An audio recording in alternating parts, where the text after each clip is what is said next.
right, let's talk about the one part of the IELTS listening test that makes pretty much everyone sweat, Section 3. But here's the deal, you don't need to worry. In the next few minutes, we're going to break it down and give you a solid strategy to turn this tricky section into your biggest strength. So, let's get right into it. So, what is it about Section 3 that feels like hitting a brick wall? You're definitely not imagining things. It's designed to be tough. But you know what? Every puzzle has a solution.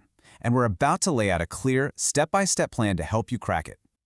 Okay, first things first, let's size up the competition. We're going to break down exactly what you're facing the moment that audio for Section 3 starts to play. So the challenges here are really specific. You're always in an academic setting, which means the vocabulary automatically gets a little more complex. You're juggling 2, sometimes 3 or more speakers, and yep, sometimes they're the same gender, which can be confusing. But the real game changers, the things you really need to watch out for, are what we call negotiation of meaning and those sudden changes in direction. This isn't just a simple lecture, it's a messy, real-life academic chat with all the twists and turns that come with it. All right, so we know what we're up against. Now let's talk about the tools you need in your toolkit to handle it. And I'm not talking about complicated tricks here. These are fundamental listening skills that are going to let you walk into any Section 3 conversation feeling totally confident. Your first tool is intonation. This is all about how somebody says something, Is their voice rising with a question? Does it sound flat like they're bored? Are they annoyed? The pitch of their voice gives away huge clues that the words by themselves just don't. It's like a secret layer of meaning, and that's what you need to tune into. And this is where it gets really cool. Intonation is basically your crystal ball. If you hear a speaker's voice shoot up in surprise, you can bet the conversation is about to take a sharp turn. If you hear a calm, even tone, they probably agree, and they're going to keep going down the same path. You're literally using their voice to see into the future of the conversation. Now for our second secret weapon, getting a handle on this idea of negotiation of meaning. This sounds super academic, but it's really the heart of the conversation. It's not one person giving a speech. It's a dynamic back and forth where people are clarifying, challenging, and building on what the other person is saying until they're all on the same page.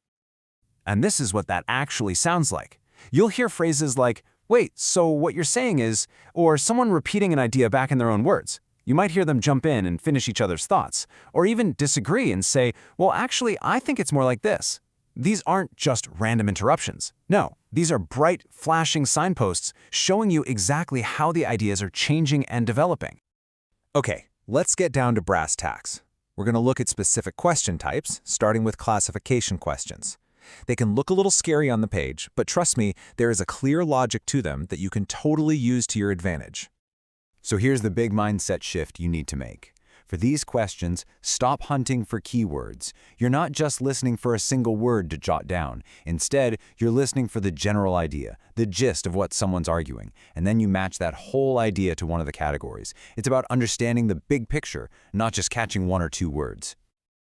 Right, you get about a minute of silence before the audio starts. Let's call it your golden minute. For classification questions, here is exactly what you need to do. Step 1, completely ignore the questions for now. Look only at the categories, options A, B, and C. Step 2, figure out what they have in common. Are they all names of people? Are they all dates? Get a feel for the groups. Only after you've done that, for step 3, do you quickly glance at the list of questions. Think of them just as markers to help you follow along.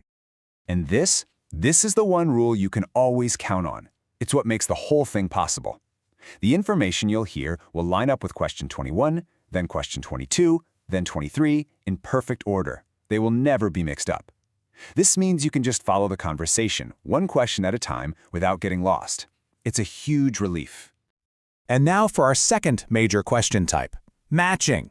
This is where we throw that last strategy out the window, because even though matching questions might look a lot like classification questions, your game plan has to be completely different.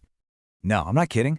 Everything we just said about how to prepare for classification questions, you need to do almost the exact opposite for matching. You've got to flip that golden minute strategy completely on its head.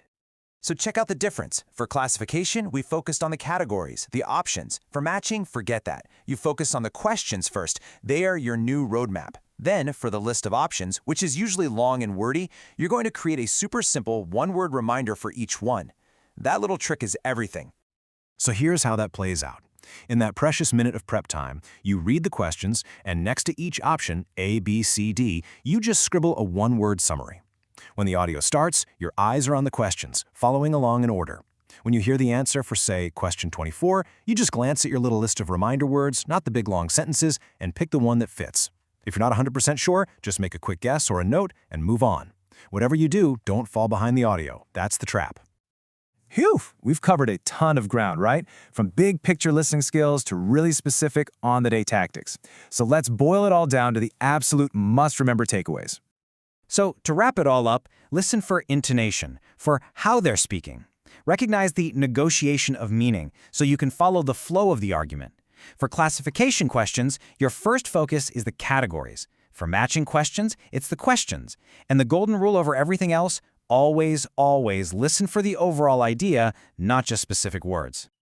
See, with these strategies, you're not just a passive listener anymore, hoping to catch an answer here or there. No, you're actively decoding the conversation. You have a plan. You're in control. So the question is no longer about just surviving Section 3. It's about how you're going to dominate it.